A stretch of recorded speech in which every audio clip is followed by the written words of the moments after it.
Good evening. Tuesday, 14th of February, 2023.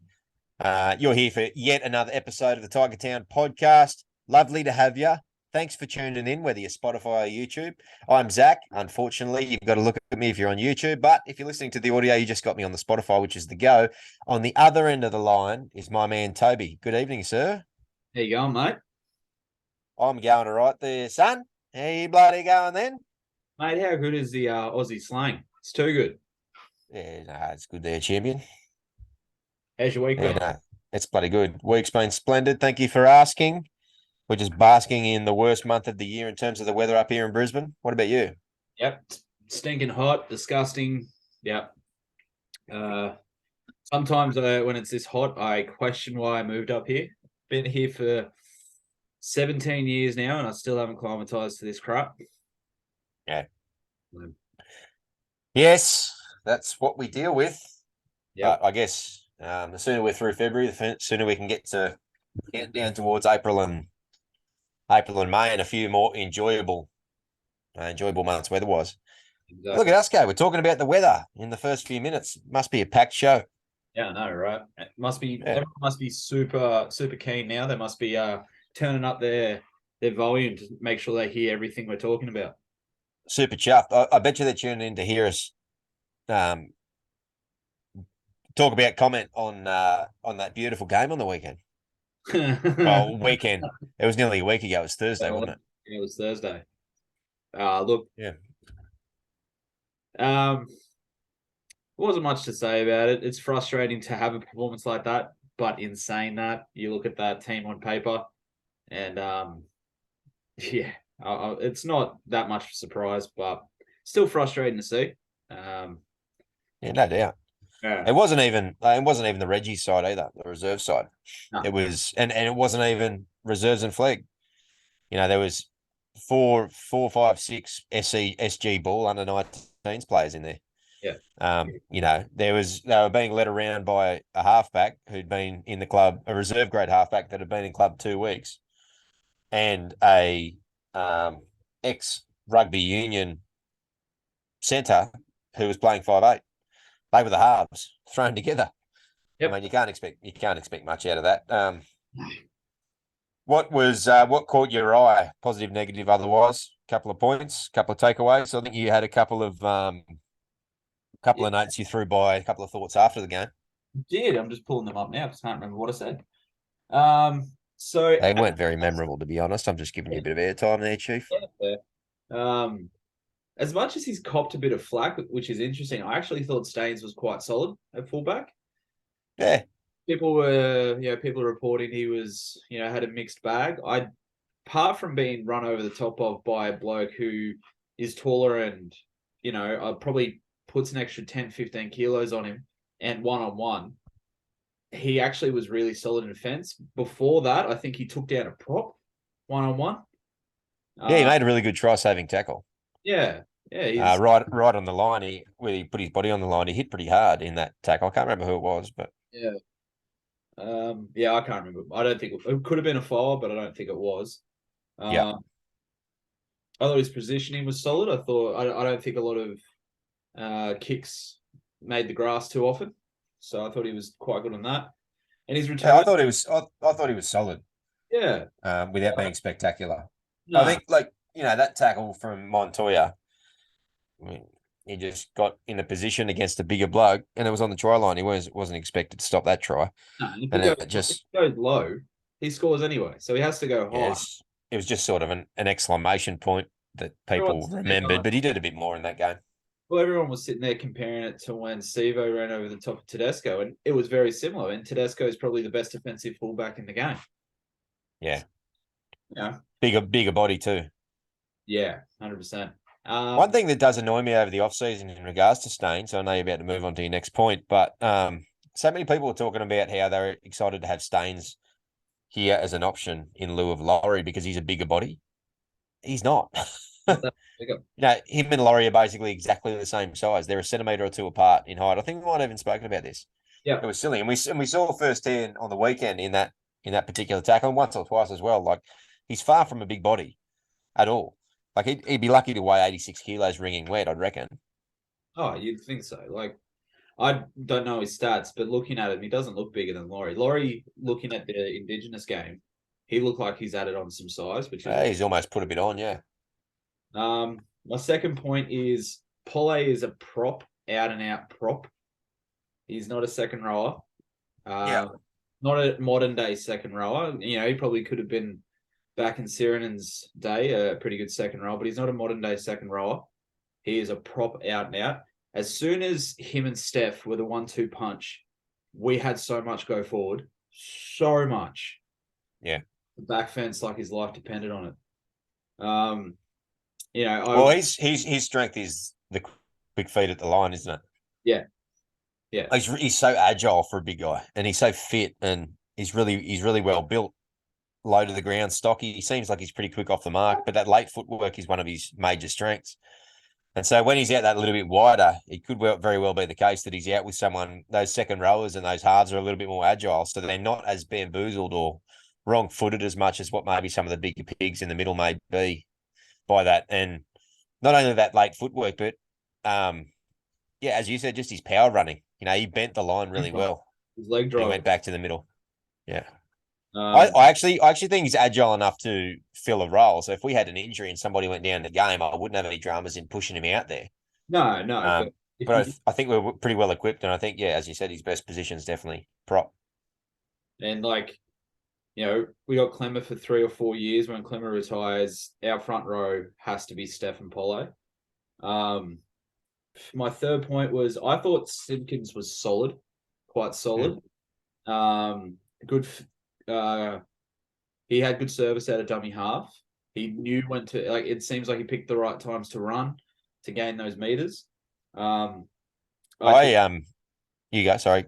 I was just going to say he's going to be our 14. I think we're both agreeing on that.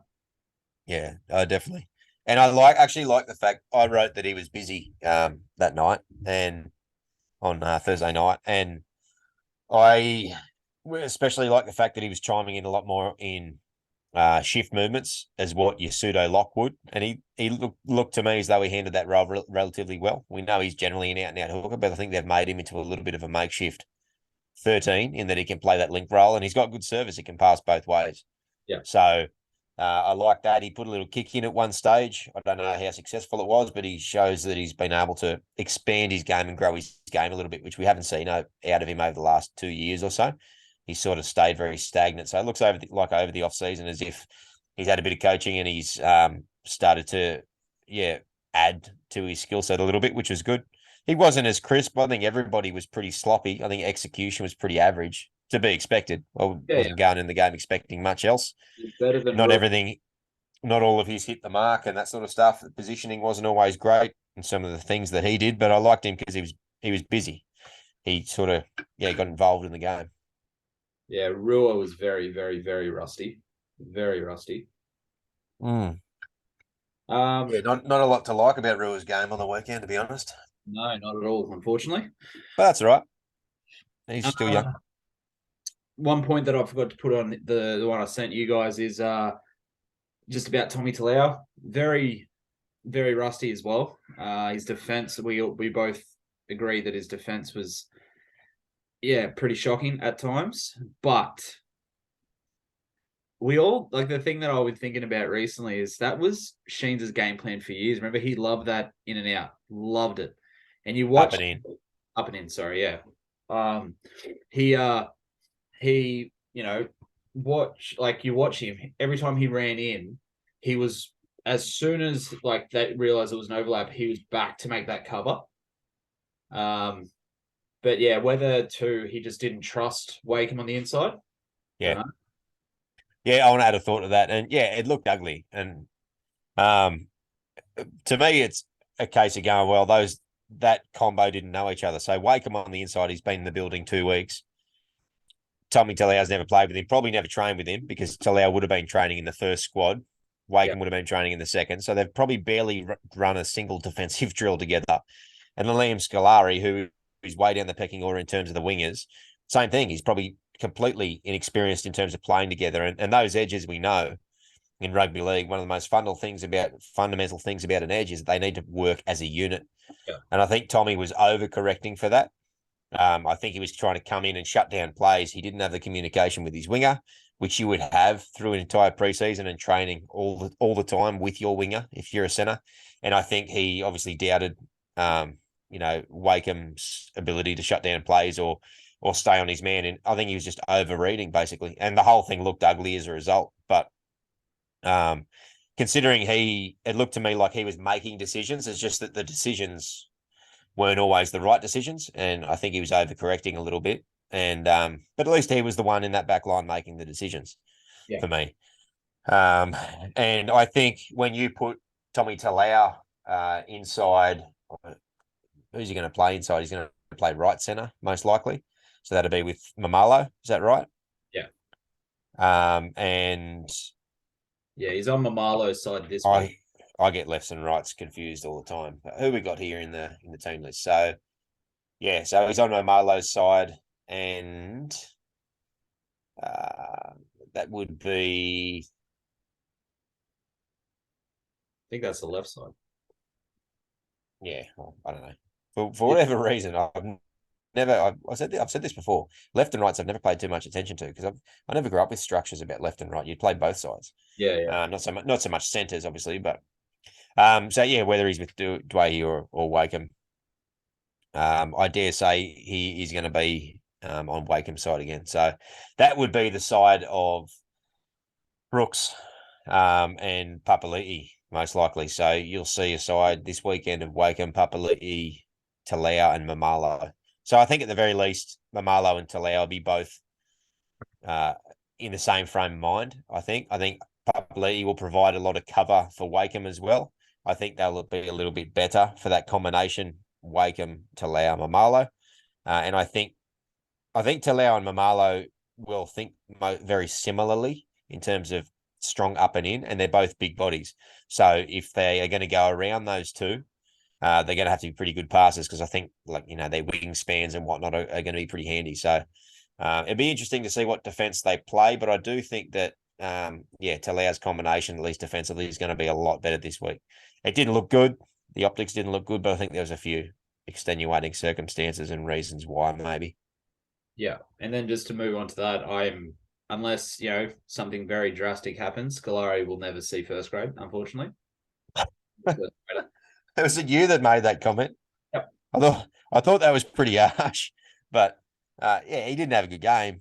But again, he's only a pup. He's only just coming back, and he's better. He's a lot better than what he showed on the weekend. Put it that way. But yeah, I think he's a long way down the pecking order for now. But he's got a lot of football left to play out in his career, hopefully.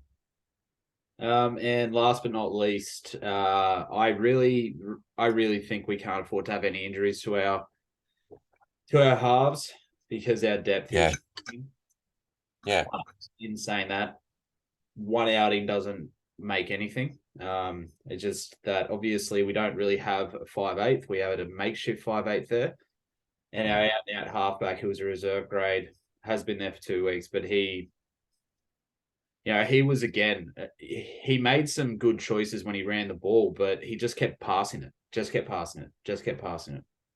And it wasn't bodies in motion either. It was just shovel passing out wide. Yeah. I did like they got some early ball out to the centers on a few occasions, which was good. You could see what they were trying to do. But they didn't have that push up the middle first, which gave Wakeham a bit of time. So I'll be interested to see what happens. But yeah, couldn't agree more. I mean, to be honest, I think our backup 5'8" option is actually Laurie with Staines coming into fullback if Dewey went down, if Dewey went down. And obviously Wakeham is the backup halfback in the event that Brooks isn't healthy. So yeah, couldn't agree more. The half stocks are really thin. That's a fact. So fingers crossed, touch wood, that we don't have too many games this season where we're without our starting halves, because we are really going to struggle. Yeah. And that's basically all my real thoughts on the game. What about yourself? Yeah. So we spoke about Simpkin, and I agreed more. I couldn't agree more. Spoke about how I thought he was busy. I thought Jeremy Buller looked really good. Surprisingly, looked surprisingly calm and what's the word? I can't find the word I'm looking for, but he looked a pretty complete player. He looked like he was doing it all in second gear. Didn't look like it was too much for him. Didn't look like he was rushed or nervous or anything. So he looked good, and he had that assist for the try up the middle as Yeah, well with Manamua, which was really nice to see. Just a couple of 19-year-old kids tearing them up the middle, which was good.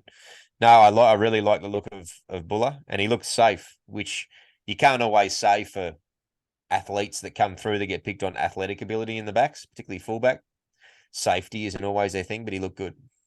yeah, I agree had a with that. comment about Fata Gutu that I raved about last week. He played a really short stint of about 10 to 15 minutes at most. And I just said that he's the definition of raw. Yeah, Blinken, you would have missed him. I think he dropped a ball at one stage, may have even dropped two, but I think he dropped a ball. I think it's just the one. I don't want to do him a disservice, but he did hit in defense. I was looking, yeah, like I said, Blinken, you would have missed him, but I was looking very carefully for him. And some of the hits he put on was some decent whacks, especially for an 18-year-old in the middle. And he ran the ball really hard. On one occasion, he bent the line quite well and made a half break where he left a couple of players behind him. So, he a also, lot but to work on there. he Hey, also he was also very laser at marking defense, which led to that yeah, try. Oh, I can't remember their half's name now. yeah. Him in conjunction with someone else. Yeah, they didn't cover back on the inside, and that's what I was going to add. So, yeah, he looked like he burnt out pretty quick, whether that was physically or emotionally burnt out. Yep. Bit of adrenaline dump playing up with the big boys for the first time, but a lot of work to do. But he's a kid, so there's a lot there to like. I agree with Paul. I said he looks really fit. And when he returned to the middle, he was a beast. I thought he was unstoppable. When Steph came on for that second Yeah, that yeah, second stint, and Pole was there with him, they owned the middle of that field, and it was really good to see. Speaking of Steph, I think he's better when he's angry. I yeah. think he wasn't happy with the way that the game was going, and when he came back on, yeah, he could be anything. And it seems as though he's going to be earmarked for a starting spot alongside Clemmer this year to start the season. So that's really exciting. I dare say that means Joffa will be the 13. Yeah, it could be Joffa. There was some talk last night, today. When was Appy named captain? Was it yesterday or today? Last night, I think, wasn't it? Yeah. At the season launch.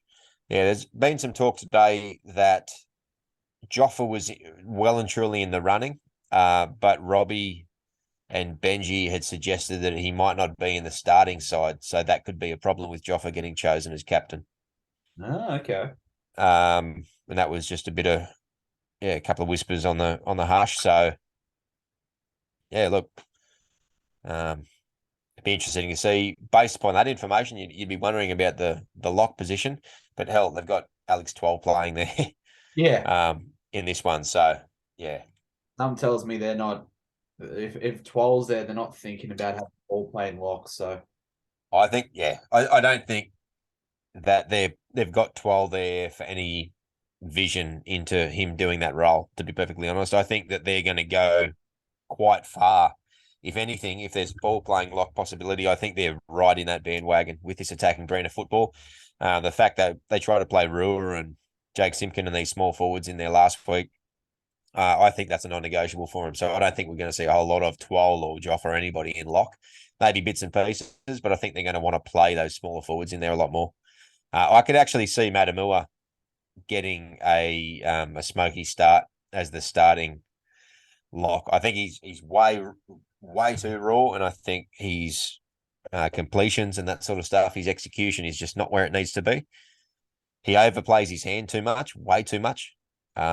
But he is only 19, and I think physically he looks bigger again this year, Matamua, and I think physically he's definitely up to it. I think fitness wise, he's pretty good too. He was lazy once or twice in defence himself, and obviously he pushed the pass a fair bit as well. But I think that Sheens and Benji might be happy enough to maybe cop that early if it means he can settle into that position. So he could be a little bit of a smoky, he might be a 20% chance in my eyes. But yep. I said I made a few notes too, and this is just us harkening back to a chat we had on Saturday, folks. So just going through a couple of notes we had. Sione Fainu, one that I just sort of said hasn't offered much since he joined the club in the second grade. I was actually really surprised with his hands. I thought he had some of the crispest hands in the centre for a forward the whole game. his catch and pass was beautiful. His line running was really, really good. I was really impressed with Sione Fano, to be honest. And based on that, I want to see a bit more of him. I don't know. Did he get picked in this one or did he get? You got dropped. No, see, he didn't even get picked in this one. So, but yeah, I'll be keen to see how he comes on. I thought Tumith was solid and willing without doing anything spectacular. He just seems to have a bit of a hard edge about him and doesn't take a backward step. He's not the biggest guy in the world, but I thought he was solid. Looking forward to seeing a bit more of him hopefully over the weekend. AJ Kapoa looks massive. Speaking of massive, he looks huge. Yeah, he does, doesn't he? He's put some beef on. Big boy. And yeah, I wouldn't be surprised. Oh, I think we lost you, mate. You are frozen.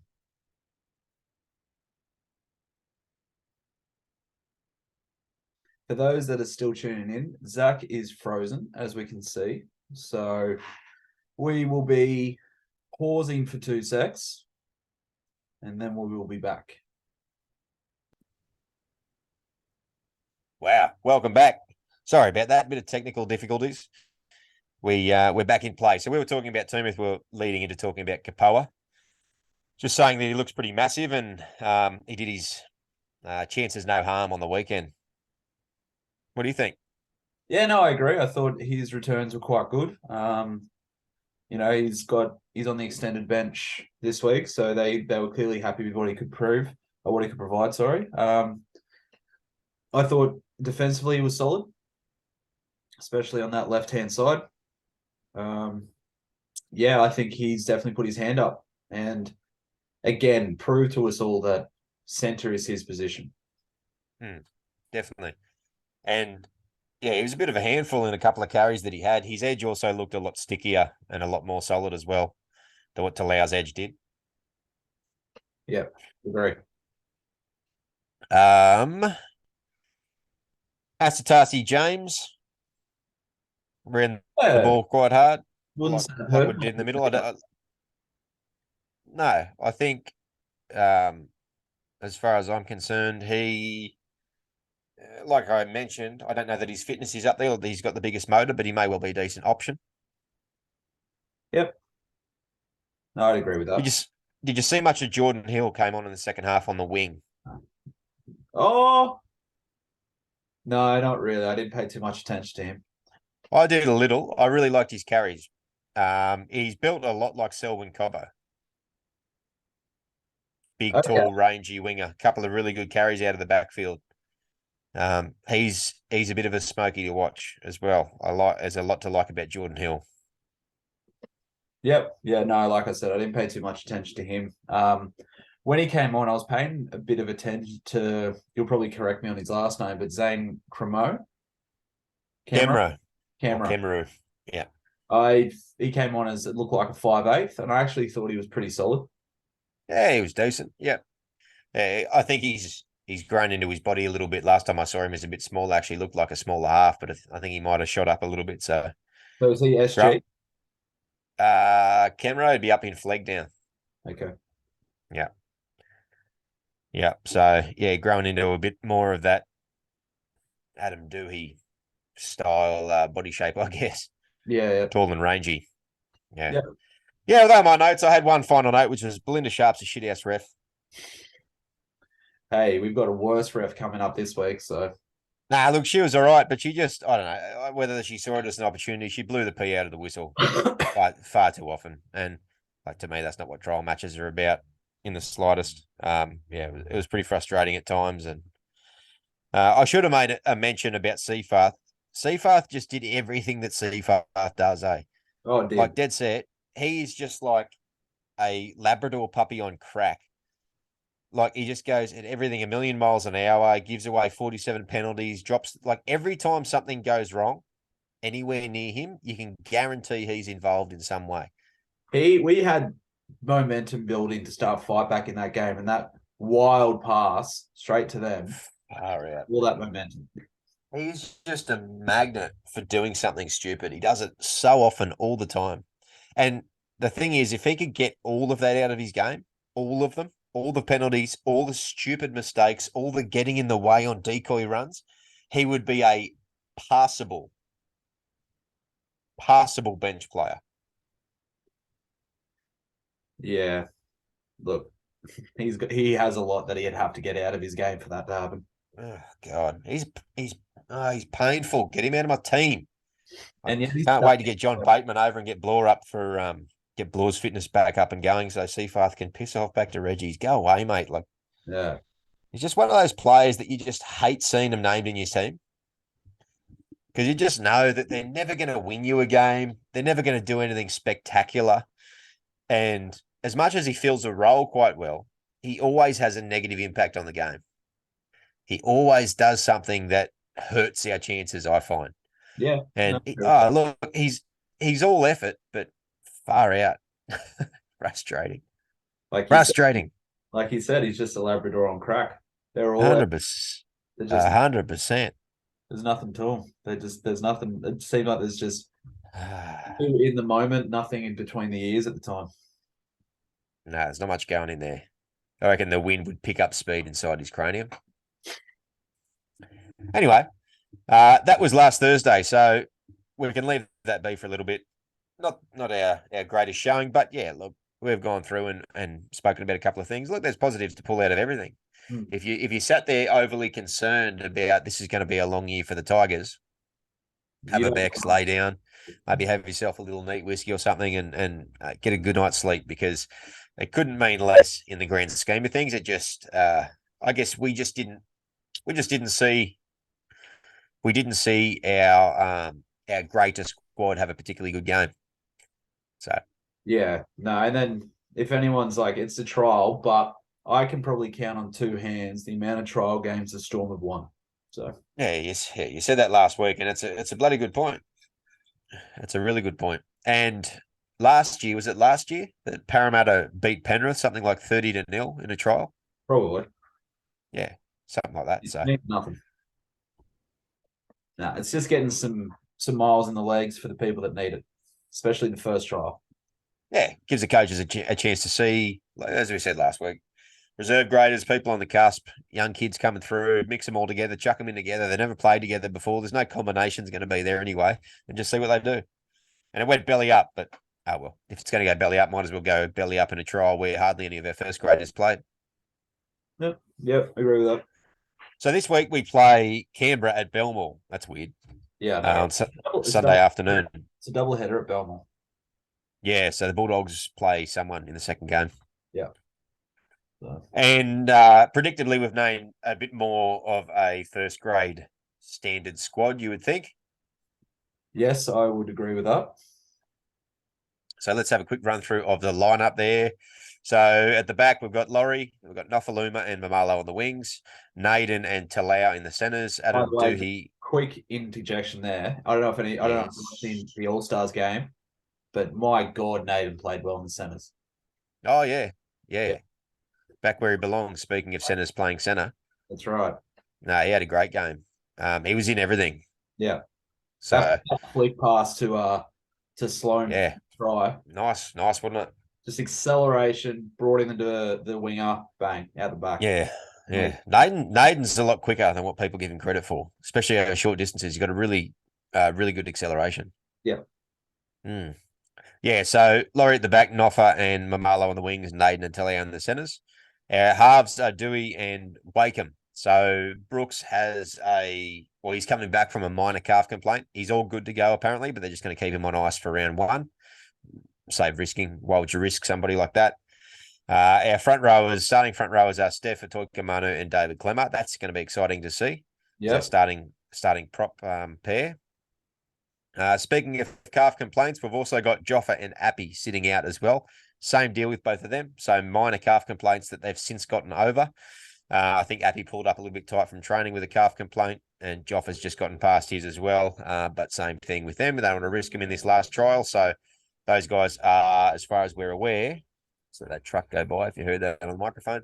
As far as those guys are aware, they're good to go for round one. So those are our three big outs, but our hooker subsequently is Simpkin.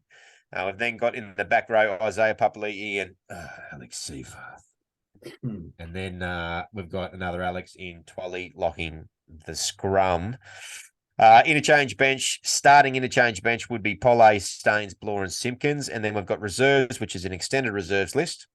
Matamua, Kapoa, Asitasi James, Stafford Toa, Junior Tupou, Brendan Toomuth, and the trainer trialist Will Smith. Yep. All right. Thoughts? What are you thinking?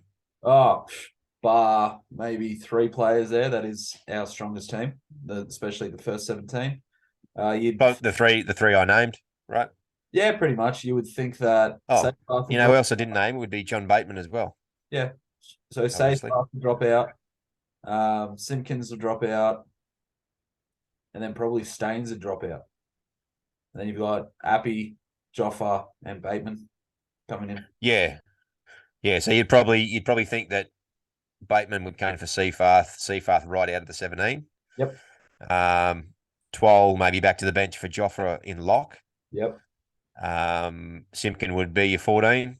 Yep. As you mentioned before, probably taking Charlie Staines' place as that somewhat utility on the bench, with Appy obviously coming in. Yep. And obviously Brooksy straight in for Wakeham. Yep. Yep. So I think it's safe to say that's what we can expect come round one, all things being injury free and visa sorted. Yeah. Definitely.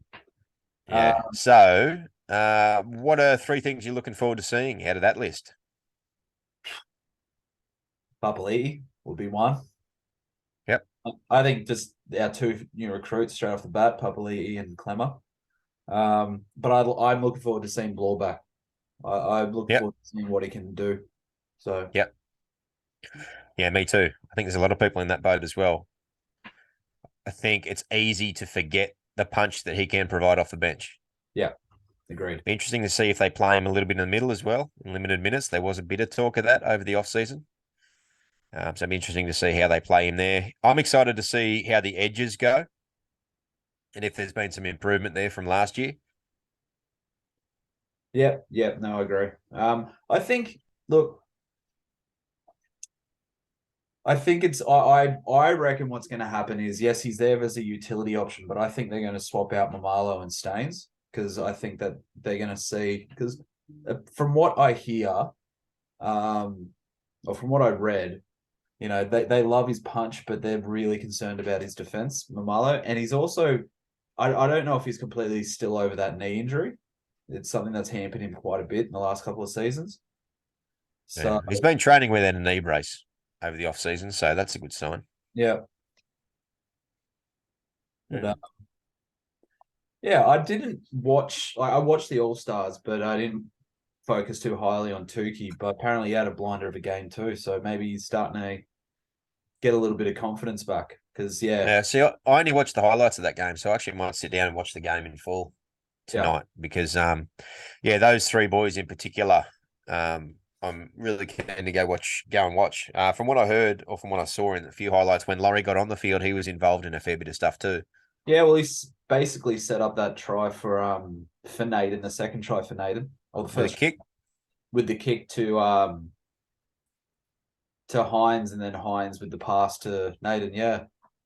Yeah, I was listening to it without watching it, so I have to go back and have a look at that. Interesting that our starting centres from last year, Asu Kapar and Stafford Toa, are both in the extended reserves list. Yeah. So we've got an entirely new centre combination in that regard. Yeah, and that's not surprising. I mean, more for the Toa side of things. I mean, Toa was solid without setting the world alight. But you and I both agreed last year that they weren't using Naden to the best of his ability because he was okay. Like, he was fine at wing, but he's so much better as a centre. Yeah, definitely. So most definitely. He's a victim of his versatility last year. Yeah. We were offloading and shedding players left, right, and centre and sitting players out with minor niggles left, right, and centre. So just fielding 17 players was a challenge at that stage. If it's kind of ironic because centre is probably one of the weaknesses across the club in terms of sheer star power. But there'd be an argument to be made as probably one of the areas that we have the most depth, at least in terms of C grade acceptable level depth, because in Asukapoa and Stafford-Toa, you know that you've got first graders that can come in and do a decent job in those roles. They played last year and they did pretty well. They're not going to set the world on fire, but yeah, we could cop a double injury, touch wood, and say stuff like that, but we could cop a double injury in the centres and we'd be okay, generally speaking. Yeah, no. Yeah, it's definitely something we've never really had. That's one part we've never really had a lot of depth on, if I really think hard about Yeah, it. So yeah, definitely. So that's something at least.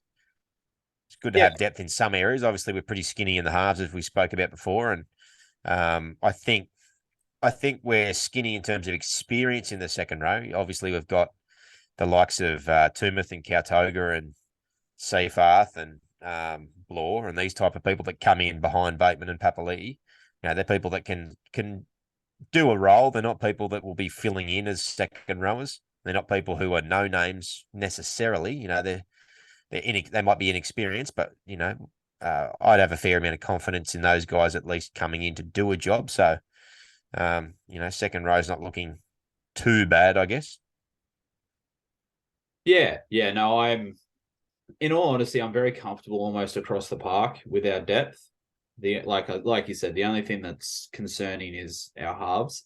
Yeah, We thought, and it still could be proven right in the fact that signing Wakem was a solid backup. Like you said, 2 weeks in, hasn't really had time to gel. Probably still trying to find his confidence after having probably a pretty confident shattering season last year when the Bulldogs were flipping through halves and still not using him. But yeah, it's just I don't know. I don't want to think about it in terms of them going down, but if they do, it's it's going to look a bit grim, I think. I actually think prop is another area that we're a little bit light on. As much as we've got Clemmer and Steph and Joffa there, I think after those it does fall away a little bit. We've got Twola, obviously. Polo. And I guess we've got Polo as well. Yeah. Did I not say Polo? No. I guess when we're adding up those numbers, that's 5 decent props. So Yeah. I guess probably not too bad in that regard. Now that Yeah. you've mentioned it, but I guess you have one or two injuries, and you carry generally 4 props in your starting 17. So one or two injuries, and that starts dropping back pretty quick. So I'm wondering what the thoughts are there. Maybe that's why the likes of Asatasi James are getting a bit of a run. That's maybe why they're looking at Tukey in the middle. I don't know. Did they play him in the middle? Are they looking to play him in the middle at prop? I know they did a little bit in Reggie's last year. Yeah, I think he played a lot of. I think he played a lot of fronty in the All Stars Yeah, game. Well, as much as time as you can get. yeah, in the middle. Yeah. Yeah, he's never had the most agile lateral defense and lateral movement. So maybe he's best suited in the middle, especially with that offload. Just to add that punch off the bench would be good. Yeah. Yeah, it looks like he's filled out a little bit too, Tukey, which is good. There's definitely a football player in there. Oh yeah. He came over from New Zealand knowing nothing but rugby union. Apparently, he was earmarked for an All Black jersey. Yeah. Yeah, no, he was a decent rugby talent for sure. And he's just sort of spun his wheels. But he came over really early. Like he joined the North Queensland system when he was 16 or 17, the Yeah. Cowboys, before he came down to us. And he debuted for us, I think, when he was 18. And I think he's only still 20, or he might have just turned 21. So he's still really young. Yeah, and he debuted for us during 2020, and that was, very up and down year for everyone. So Yeah. Yeah. Yeah. So it's easy to forget how young he is in many ways. So, another 2 or 3 years before he's really starting to hit his straps physically as it is. So, yeah, we'll have to wait and see. And also the fact that Will Smith's sitting on that, to be honest, is a good thing because even though he's a trainer trialist and he's not a top 30, can't play until round 10, I very much believe that he's going to form a pretty he's got a pretty decent role to play over the course of the season because I think he's going to become one of our better backup halves in an area that we're particularly skinny pretty quickly. him and Wakem are going to do well in the Reggies, do you reckon? Yeah, look, I don't know how well they're going to do. I don't know how well the side around them is going to be, but I think it's going to be serviceable enough.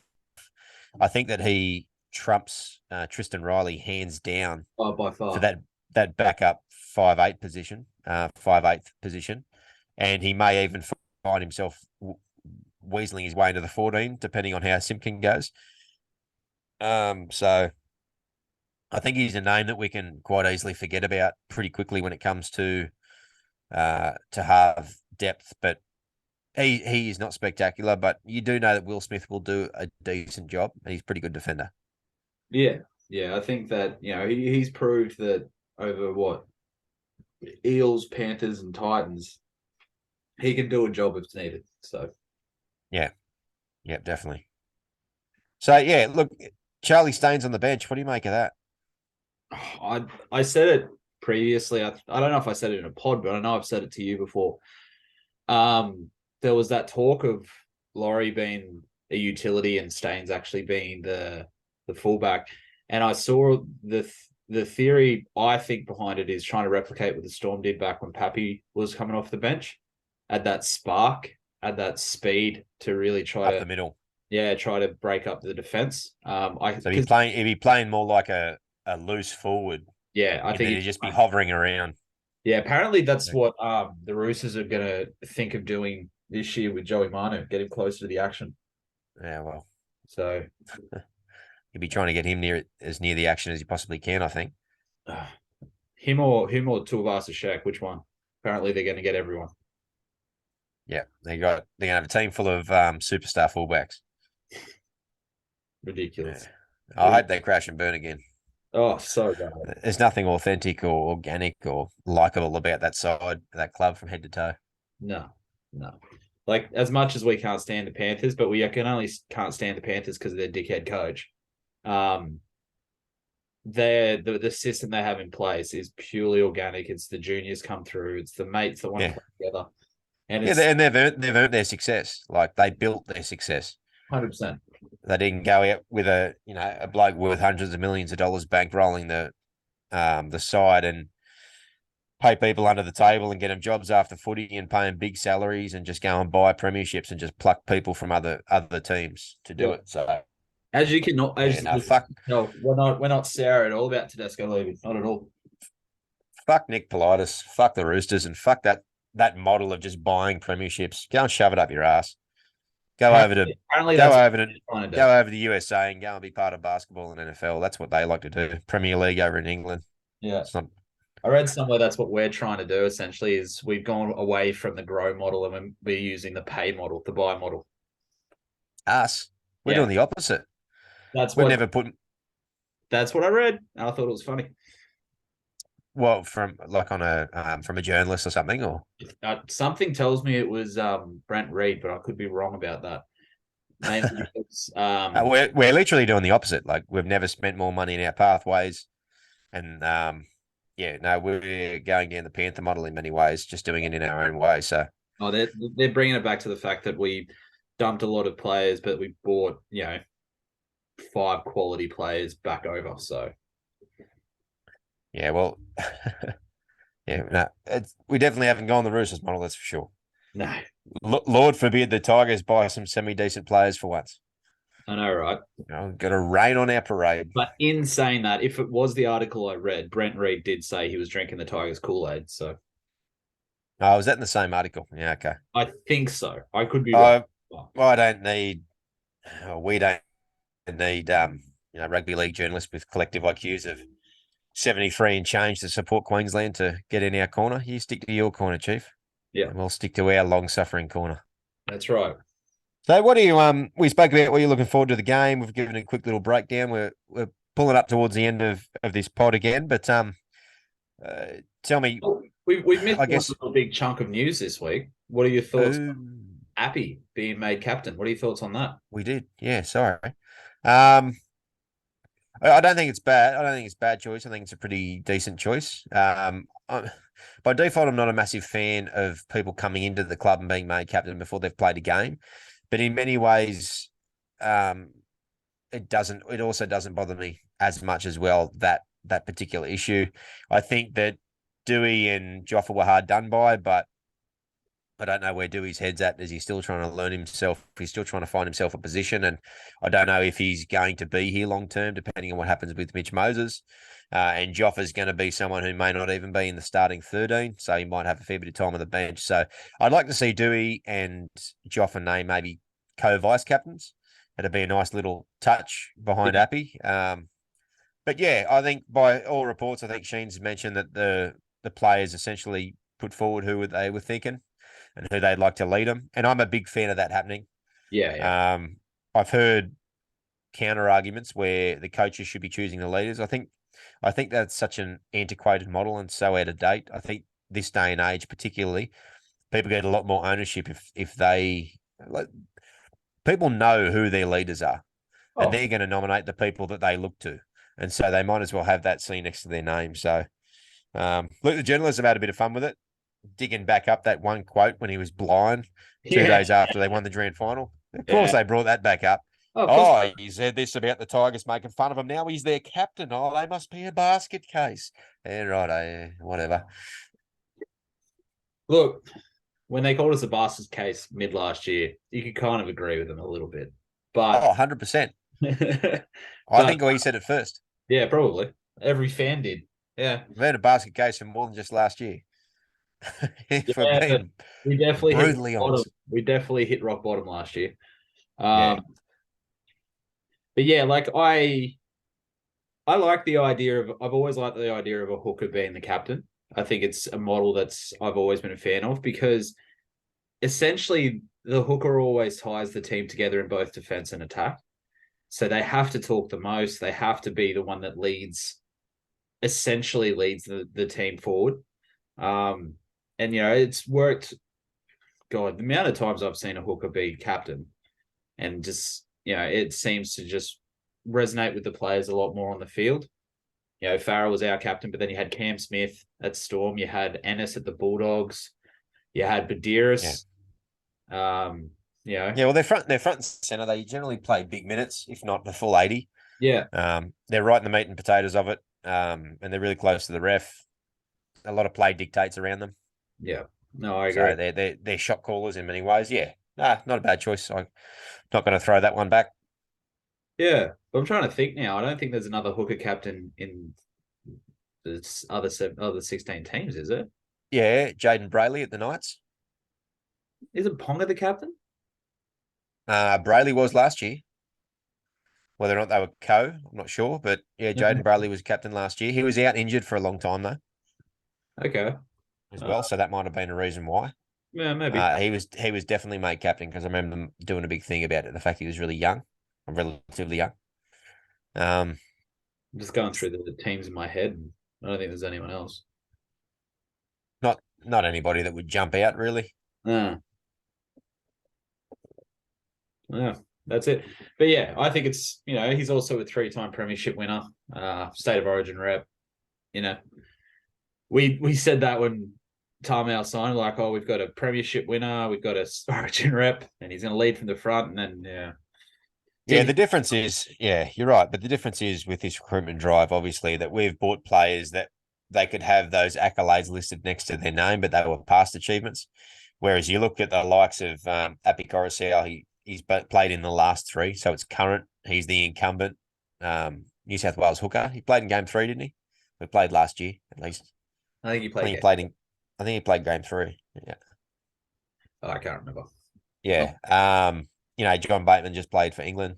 Clemmer would be the only one that you would say that his accolades are past accolades, but he's only 28. And it was more the fact that it was caught a sort of blackballed a little bit about 12, 18 months ago from representative honours. And he's just playing as good a footy now as what he was then. Certainly wouldn't look out of place. Papali'i, second row of the year. So I think this time around, we've actually, rather than pluck players, formerly good players, we've taken players that are, if they're not at their peak, they're certainly well and truly in their high performing years anyway. The last time we did that was Adam Blair, and that didn't work out that well. But it's not someone in isolation this time. We've picked up a little clutch of them. Yeah, no, I agree. So what do you think is going to happen in the game itself? We're playing, what essentially could be two first grade teams at a random round in 2023. So I'm sure it will be a pretty intense game and a pretty high quality game. How do you see the game playing out? I'm going to be honest, and I don't think we're going to win, but I think it's going to be a lot closer with the Warriors game. I think that we're going to show, especially our fronties are going to show what they're made of. I think we're going to dominate the middle, but I think it's going to be our execution again that's going to let us down, as it always is. Yeah. But I think it'll be a lot closer. I think, maybe Canberra will win by 6, but it'll be a quality game. So, Yeah. I agree. I think that the fact we're missing two of our spine, probably two of our better players, we're missing probably two of our better players in those two spine players, but the 4 players that are out are almost guaranteed starters in the 13. And those are big outs for us. Whereas, as you said a few times, they're basically full strength. I think the fact that this squad of Canberra are pretty well familiar with each other means they're not going to have a lot of combination issues. So they're going to hit the ground running. And I agree. I think our execution is going to lack. I think it's going to take us a fair bit of time to sort of get combinations over the next few months. So I think we're going to start pretty slow. And I also think that our strength this year, which would be our forward pack, particularly our middle, I think we're coming up with against probably the best front row combination in Papali'i, or Josh Papali'i and Gulma. Tarpany, who's not playing. Oh, No, well, there you go. Tarpany's Tarpany's not playing. Tarpany's playing lock. Tarpany is playing lock. There you go. Well, he'll still be in the middle. So Emre Gula and Papali'i, but Tarpany will be in the middle. So yeah, I think it will be a pretty big acid test for our upgraded forward pack to start with. I think we can match it with them for sure in the middle, but I think that the class in the backs, as you said, I could see it being something like 30-16 or something like that to Canberra, where, yeah, I think they're going to win relatively comfortably, but I agree. I don't think it's going to be a blowout. I think we're going to see a few green shoots and some positive signs, but I don't think we're going to finish watching this game being just brimming with super confidence for round 1. But I think that we'll be happy to see a few blokes in our colours for the first time, and I think we'll be, I guess looking forward to, in a way, watching this team grow. Yeah. No, I agree. No, I think, I'm disappointed Appy's not going to be there. Yeah, I think that's a big miss or a big loss. Well, it's not a loss. We'll see him in a couple of weeks, but yeah, I think we lose a lot by not having him. Ditto with Brooks. No, I agree. Bateman as well. Like Joffa, you could probably mention all those 4. They're pretty key outs. Yeah. And who are they missing? Savage, basically, and they've covered for him pretty well with Rapana at the back. So yeah. At this stage, mate, you and I hopefully are going to be watching the trial and recording our podcast live as we watch the trial. So that should be a new format for us, which would be interesting. Yep. That'd be good. So the listeners will get a bit of an insight. We'll do that. We'll get the setup going and do that live together.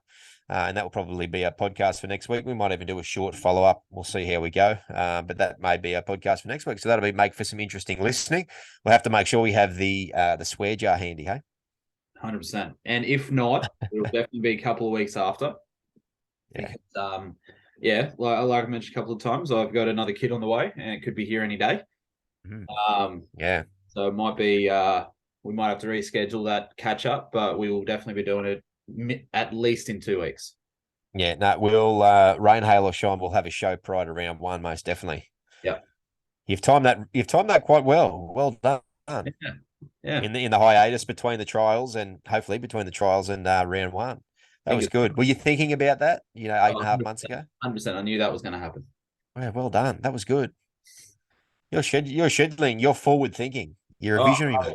You're a visionary. I've already planned what I'm eating Christmas Day. I just think that far ahead.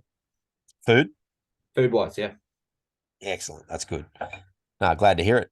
Yeah. Well, this Sunday, 1:55 p.m. I'm assuming that's going to be New South Wales time as well, isn't it? I'd say so. I'll double check. Oh, you're out of focus for a moment. That looked much better. I think 1:55 p.m., which would be New South Wales time, which means if you're up in the Sunshine State, not very sunny today, you're probably looking more at a 1 o'clock-ish start, 12:55 or so. Make sure you're tuning in. If you're down in the Canterbury or Belmore region, I should say, go down and watch the boys have a bit of a run around. It's going to be exciting to see a few people in our colours for the first time, namely people such as David Clemmer, Isaiah Papali'i. Wagham, probably not as exciting, but that's all right. You might choose to go down and watch him have a run around.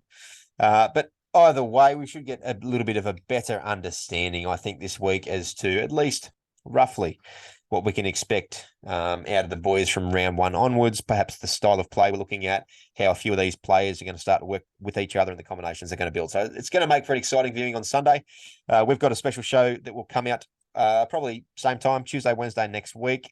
All things new arrivals with Toby being everything being equal. So we'll see how we go with that, but that should be exciting, folks. Thanks for tuning in. Thanks for joining us again. Another episode. What episode are we now? We're episode 5, 6. I'm starting to lose track. Six, I think. Episode 6. Oh, gosh. I love this job. It's great. All right. Thanks for tuning in, guys, whether Spotify or YouTube. PSA, as always, Facebook page, Tiger Town Podcast. Hop on your Spotify, follow us, subscribe, comment on YouTube if you're not already doing that. As we always tend to do, promoting the other podcasts. Those guys do awesome work. We've got West Life Podcast and the West Tigers Podcast. Hop on both of those as well. Let them know that Tiger Town sent you. And other than that, we've got another trial to look forward to in a couple of days, mate. And so I'm just going to finish with go the Tigers. Up the Tigers.